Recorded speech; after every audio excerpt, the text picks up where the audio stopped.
Bonsoir à tous, bienvenue à ce flash d'information. L'émotion était vive, l'atmosphère très lourde sur l'esplanade du pavillon présidentiel de l'aéroport international Félix Houphouët-Boigny.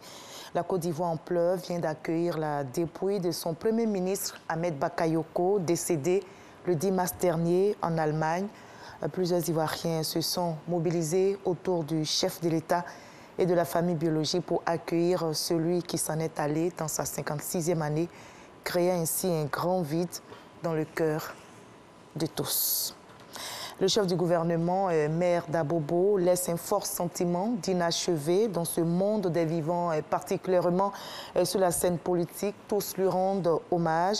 À l'unanimité, tous les partis politiques retiennent d'Ahmed Bakayoko une personnalité modérée et une personnalité de consensus. Il savait donc arrondir les angles et maintenant qu'il part brusquement, quel héritage laisse-t-il à cette classe politique? On en saura davantage dans l'édition de 20h ce soir.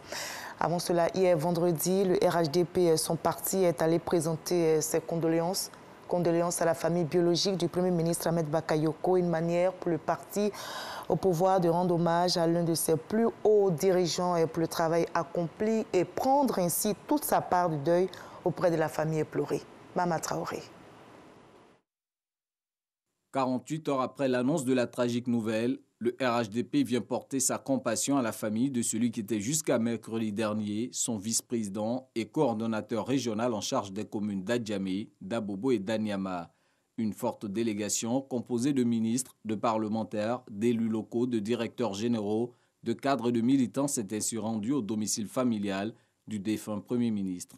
Il est important que nous venons aujourd'hui saluer la famille pour dire que le RHDP partage totalement la peine, la douleur immense.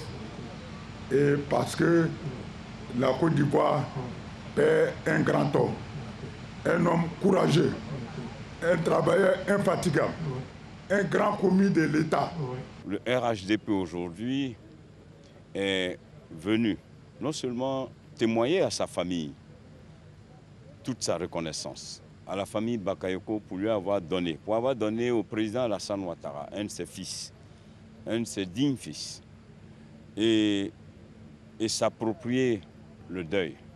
La famille biologique d'Ahmed Bakayoko se dit reconfortée par cette marque de solidarité venant de sa famille politique. Au nom de la famille, je voudrais réitérer toute notre reconnaissance et notre profonde gratitude à toute la direction du RHDP, à tous les membres du comité exécutif, à tous les membres de la délégation, à tous les anonymes, à toutes celles et à tous ceux qui, de près ou de loin, nous ont apporté ce concours moral et financier.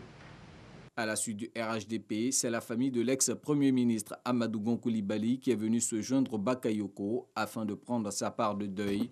Seulement 8 mois ont séparé leur décès. Les familles Bakayoko et Gon Coulibaly sont désormais en union de prière pour que Dieu agrée leur fils auprès de lui. Un deuil national de 8 jours a été décrété. Il a commencé hier et se poursuit jusqu'au 19 mars prochain. 15 soldats et 4 miliciens pro-gouvernementaux ont été tués dans une embuscade djihadiste contre un convoi militaire dans l'état de Borno, dans le nord-est du Nigeria.